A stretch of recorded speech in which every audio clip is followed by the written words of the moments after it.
Welcome to the Peaceful Parenting Podcast. I'm your host, Sarah Rosensweet, mom of 3 young people, peaceful parenting coach, and your cheerleader and guide on all things parenting. Each week, we'll cover the tools, strategies, and support you need to end the yelling and power struggles and encourage your kids to listen and cooperate so that you can enjoy your family time. I'm happy to say we have a great relationship with our 3 kids. The teen years have been easy and joyful, not because we're special unicorns, but because my kids were raised with peaceful parenting.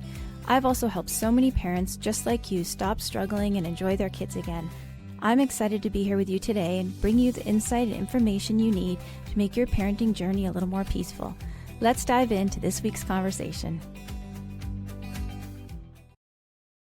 Hey everyone, welcome back to another episode of the Peaceful Parenting Podcast. Today I have Corey with me. Corey is a peaceful parenting coach that I train who works with me and coaches parents and works with me inside the Peaceful Parenting membership, and also really helps me run my business. And I appreciate her every day. Welcome, Corey. Thanks for having me. We are going to be talking today about parenting scripts. This is kind of a bit of a controversial topic, but those parenting scripts. And it's something that, we hear a lot about, like, oh, I said this and it didn't work. Or, people complain that people either love scripts or hate scripts. And I have to admit, I think we have a little bit of a love-hate relationship with them ourselves. We definitely do, because we do recommend some scripts and we often provide lines to families. Right. You can just say blah, blah, blah. Yeah. So, and I think that it's tricky. The reason why it's tricky is that, even though this kind of parenting is totally backed by science, I think one of my favorite podcast guests that I had on was Dr. Stuart Shanker. And one of my favorite moments was when he was such a gracious guest. He actually had clearly done a lot of like looking at my website and reading stuff that I had written before we came on the call. And he said, and he's this scientist, really head of this research center at York University into the brain and parenting and children. And he said, Sarah, the best thing about this approach is it's totally backed by science. And I just love that. And I always quote him. But it is backed by science, and it's also backed by research. If you look up research on parenting styles, you'll see that they recommend the authoritative parenting style, which is adjacent to what we teach. However, it is so complicated and nuanced in so many ways. Like, right? It's like you can read stuff, but then it's kind of an art that you have to practice. I mean, it's not like, it's not like you have to train for a million years to do it, but you do have to practice, and it does take some nuance and art to it. So it's so hard to say, like, just say this and get it right, because if you're not actually in the spirit of peaceful parenting, then the scripts, quote, don't work, or they're being used wrong. Exactly. It's so funny listening to you say it that way. I've often found myself say, well, you see, this is kind of an art. Well, I mean, but it is a science, but it's also an art. And it's like you're in this dicey territory because it is backed by science, but the way you apply it is an art. And so it is both. Yeah. I mean, I can't tell you how many times I've had a parent say to me, I said what you told me to say when my child was having a meltdown. And I said, it looks like you're feeling really upset right now, giving empathy, right? And they just got more mad at me, and it didn't work, didn't quote work. And I was like, well, how were you feeling when you said that? And they're like, I was really angry and annoyed. I'm like, well, actually weren't doing empathy then. If you were feeling angry and annoyed, you said the words of empathy, but empathy is not about the words. It can be about what you say, but empathy is about joining with another person and how they're feeling, right? It's trying to understand how they're feeling. So if you're feeling angry, you're not going to be able to empathize with your child. You need to take some time, take a minute, a few seconds, whatever, the time that you need to calm yourself down before you can empathize. So in that case, the script of empathizing with your child, I mean, we could give you a page of things that you could say that would be words of empathy. But if you're not actually feeling empathy, then the script is useless. Exactly. And in fact, probably harmful in a certain way, because your child is going to sense that your words are not matching your feelings. So better to say nothing at all and take the time that I need to take a few minutes here, darling, to calm myself down, then try to empathize when you're not feeling it. Exactly. At the same time, I do think it's important to acknowledge why people want scripts. Like, Mhm. it really makes sense why so many people want us to just tell me what to say, is what so many people say to us. And we get that. So many of us were not raised with peaceful parenting. And so you find yourself in these situations and your instinct is telling you to react to whoever you were parented. And you've learning all this science that's telling you let's not react that way. And then you're left, well, like, what now? What do I do? What do I say? And there are some really great resources that tell you what to say, including one of my favorite books is called What Do You Say? Yeah, the Ned Um, Johnson and Bill Stixred book, which is it's a great book. yes. And we'll link that in our show notes. And then there's other great books that do help you with what you say, like declarative language. Yeah, the Declarative Language Handbook. And, just as this little sidebar, when I was interviewing Linda, so Linda, what's her last name? Murphy. Linda Murphy. When I was interviewing, she wrote the Declarative Language Handbook. When I was interviewing her for the summit, I realized once again, this is not about what you're saying, it's about the underlying principle underneath what you're saying, right? Like, you can say declarative language, but you can say the words, but if it's not backing that you're really trying to deepen your relationship, the conversation to try to learn more, about your child or about the situation, then it's just surface. Exactly. Exactly. And one of the big reasons why we're talking about this today is I kept on leaving voice notes for Sarah over the holidays because I saw so many friends and family over the holidays, and many people know what I do for a living. And there was so many funny interactions that happened as a result of this with parents and children. Do you want me to tell my story? Yeah, totally. Go for it. Okay, so I had a friend, we were all kind of in a house, and I had a friend feeding her child and she pulled out sort of like a peaceful parenting script and said, to her child, when you eat these vegetables, then you can have some noodles. And then The yelled when over then. the when then, and Uh-huh. then yelled over to me, like, hear that, Corey? I'm using your line. I felt so uncomfortable. Oh. I right away was just like, I didn't even have the words in the moment to explain why that wasn't how I would use it, just that I knew in my heart that's not how I would have used that phrase. And I Yeah, because we realized, don't use it to try to control kids to get them to do things.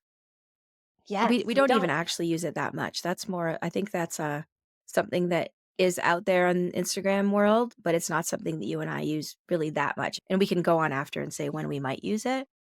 Yeah, yeah. So it's funny as a result of this, I was sitting there beside my husband and we looked at each other and like, do we even use that word with food? Like we found ourselves kind of confused. And we later had some discussions around it and we realized actually, we actually say the words when then with food all the time. We have this one line that we find ourselves saying. We'll say, when you've eaten what you have, then you can have more. Mhm. And if you took that out of context, it could sound really controlling. But in the background of that, there's so much collaboration that has gotten us to that moment that out of context, it could sound like conventional parenting, but it actually is peaceful parenting. Now, this isn't a food podcast, and maybe we need to do another food one. I'm always talking about food and We should, yeah. examples. But in the background of this, my kids and I have lists that we create about food. And we have red foods, which are foods they never want to touch right now. We have yellow foods, which are sometimes they might, depends on the situation. And green foods are always foods. And we regularly update this. And we regularly have lists of foods that they're interested in exploring. We have lots of other cool things happening at the table around food. So I won't get into all of it. But we also have regular discussions about food waste and how we can reduce it. So when I say that, I'm saying it over, they have a green foods on their green as in always foods Yeah. on their plate. They're not foods that I'm like trying to force on them. They're foods that they've agreed they're always happy to eat. And we're saying it as a like, let's just eat what we have so that we're not wasting food. We don't want to Right. bring more to the table until we've already eaten what we have. Or even it could be like, your kid really wants to go to the park, but you gotta have lunch first. So it's like, when we're done lunch, then we'll go to the park, right? Like the natural Perfect order of things. example. Yeah. Yeah. And it's not like a controlling thing. Like, when you've done this thing that I'm trying to get you to do, then I'll do the thing that you want me to do. And I guess, like, there could be certain circumstances, and again, it's the art thing, right? Like, there could be certain circumstances where you are using the when then in a totally non-coercive way, but it sounds like your friend was using it in a very coercive way and using dangling dessert as the way to get her child to finish eating their food. It wasn't even dessert, it was when they ate their vegetables, then they could have noodles. Oh, okay, noodles, Yeah. no. We were really and they really were Right very, in the very weeds. specific. So we like, that's where this is a great example of you can take any script and it can be used to control your child, or it can be used to be collaborative and to be a peaceful parent. And you really have to sort of, in your heart, hold the why am I doing this when you're interacting with your kids. Yeah, it's like I'm always talking about, like, okay, say that you're, you know, out in the grocery store and your kid's totally melting down and you've tried, all the strategies that you can to distract them and get them to help you and like, all of the things that you might do to continue the grocery store visit or grocery store trip. And you're just like, "Oh my gosh, we just gotta get out of here." And you're like, "You know what? We gotta go, honey. We're gonna leave the groceries. We're gonna leave. We'll try this another day." That is you're doing that because you've judged the situation, your child just can't cope, and this is, I mean, I guess you could call it a limit that you're just like, "We're gonna leave," and you say it with kindness and compassion versus, like, you're not regulated, you're super angry and annoyed at your child because 'cause they're not managing, and you're like, "That's it, we're leaving. We're gonna leave the groceries here." So, like, you're in essence doing the same thing or saying the same thing, but it's looking at, you know what I'm gonna say, your tone and your intent, right? So you could take a script that you've seen, and if your tone is dysregulated and angry, and your intent is to make your child feel bad, then you've strayed into, dangerous waters, basically. Exactly, exactly. And it's so funny because this can happen with almost every peaceful parenting words that we could give you.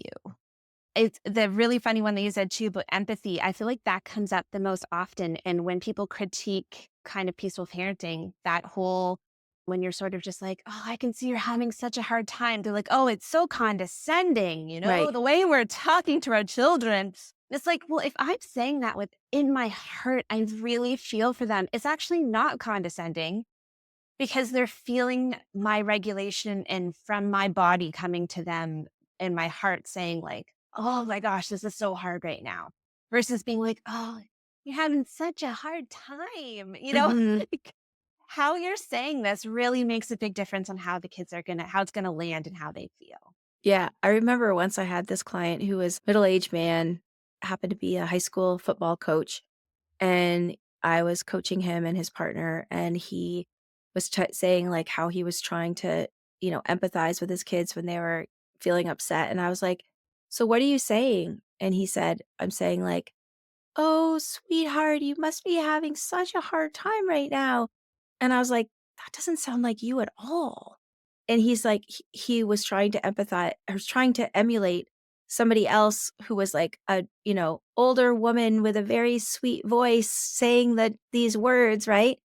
And I was like, "You have to be yourself. Like, you are a middle-aged man football coach, that's not what you're gonna sound like to your kids, right? Like, you're not being yourself." So, we also have to, like, think about, like, who am I? Like, what's my voice? I don't know. I feel like we're making this sound harder than it actually is, but, like, you have to be yourself, and sometimes when you're doing scripts, you're not yourself because you're trying to copy what somebody else says that you should. And I again, to go back to why they're helpful, I think that can be very helpful when you're just starting out and you're learning, but it's like you have to take it and make it yours and like, what's my voice? What do I sound like? Who am I? What kind of relationship do I have with my child? And like really the scripts are just kind of like a jumping off point. Exactly. I've heard my husband do this so well. We're really good in that we have different moments when we each get a little dysregulated and we do a good like, all right, tapping in and tapping out when we're having moments. And he just has this real simple like, oh, buddy. Just that's and then he'll be quiet. He's really good at just saying like one thing and then being quiet with the kids. And I've noticed now that my older son will do it with my younger son. He'll all of a sudden just look at me and be like, oh, buddy, if he's having a hard Mhm. time. And he found his own way of just like simple line and then silence. And that really works well for him, which is probably another interesting part of this is we often coach parents to say less. Yeah. Yeah, totally. Yeah, I mean, I think the bottom line is that it's really about trying to understand, like, what's your in I mentioned before, your intention. If you can take anything, any script that you read, and if your intention is to control your child, stop the meltdown, whatever it is, you could use that script to do that, right? But if your intention, you really have to go back to, like, what's the intention in peaceful parenting is welcoming the feelings, making kids feel connected, like they're not alone. And maybe the way that you do that isn't through, those words, maybe it's something else. And as you said, maybe it's saying nothing. And the other goal of peaceful parenting is that collaboration, right? Not control and coercion. And so any script, it might be a helpful way to, get through the day. Like when we finished lunch, then we'll go to the park is just like, these are the things as your grown up guide. Then I know we're not going to go to the park before we've eaten because everyone's starving. Even I'm thinking of collaboration though. Maybe we bring lunch to the park. Like once you start thinking about collaboration, you can think of all sorts of new ideas, but it's really about like, how can I be more collaborative? And if the scripts help you think of ways to do that's great, but just always be checking with yourself. Like what is my when I'm using these scripts, what is my intention? Yes, what is my intention? I was talking about this podcast with my cousin, she's worked in the world for her whole career, and she kind of laughed and she's like, "I love that. Basically, what you're saying is what's important is intent and context." And she's like, "That's what it always comes down to, whether you're working with adults or whether you're working with children, is intent and context." And so I think moving forward, we're asking parents to just hold that intent really close to their heart. And if you need a script, it's absolutely fine, but just make sure you're using it for that intent of being peaceful, not to control your children. Yeah.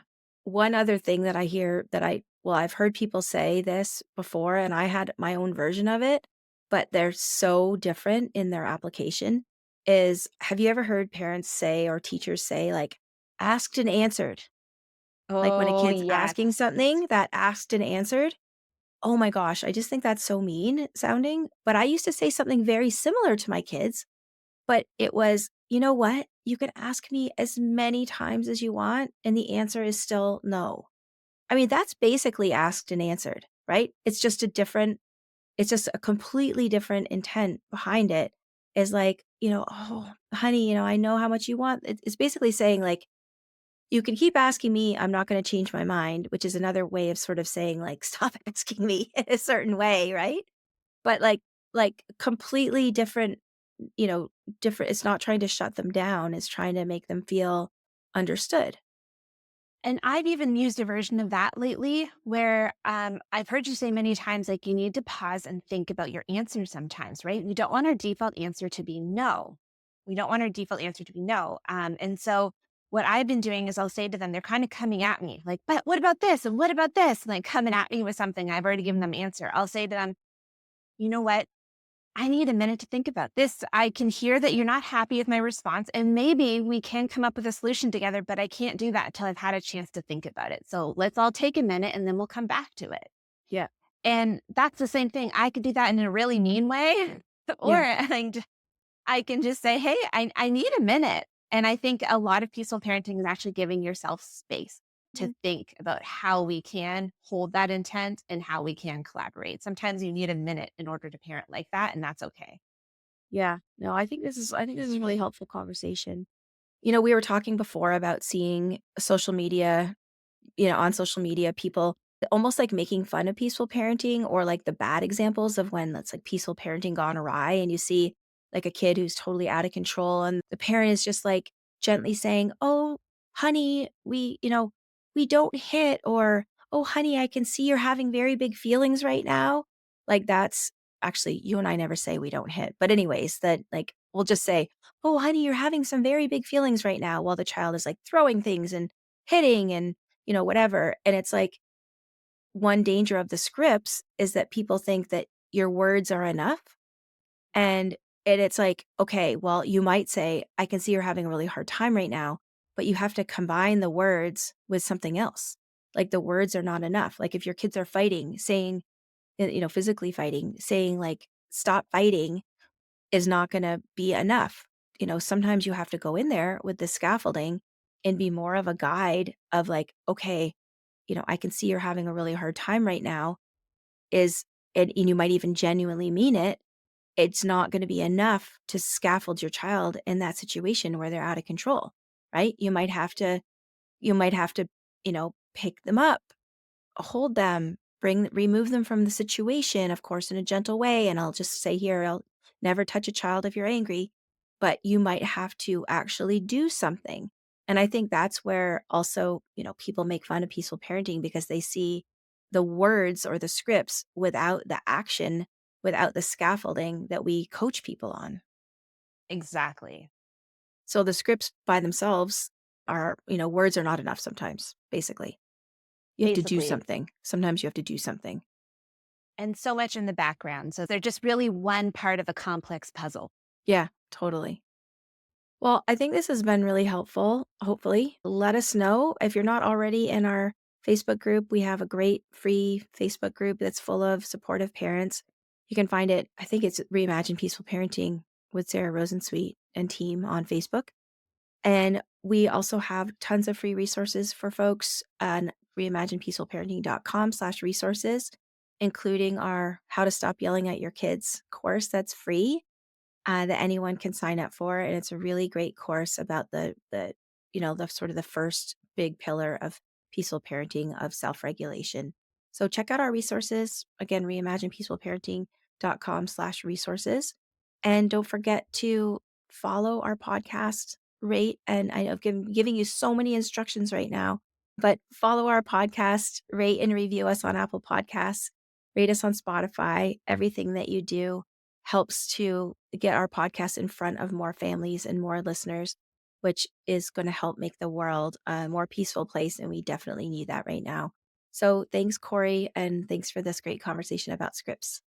Thanks for having me. And one last thing, I know we've given you so much to do. If you still find this hard, we do one-on-one coaching. Both Sarah and Yes. I, and Sarah does do coaching on this podcast. So if you're interested in either of those things, you can reach out. Yeah, you can DM me on Instagram or Facebook or shoot me an email, Sarah@sarahrosensweet.com. And thanks for mentioning that, Corey, because I can't tell you how many times, I don't think we do a good enough job of saying that we do one-on-one coaching because I can't tell you how many times I get emails from people who say, do you do one-on-one coaching? And I was like, wait, what? So anyhow, we both do one-on-one coaching and we would love to support you. Thanks, everyone. Thanks for listening to this week's episode. I hope you found this conversation insightful and exactly what you needed in this moment. Be sure to subscribe to the show on your favorite podcast platform and leave us a rating and review on Apple Podcasts. Remember that I'm rooting for you. I see you out there showing up for your kids and doing the best you can. Sending hugs over the airwaves today. Hang in there. You've got this.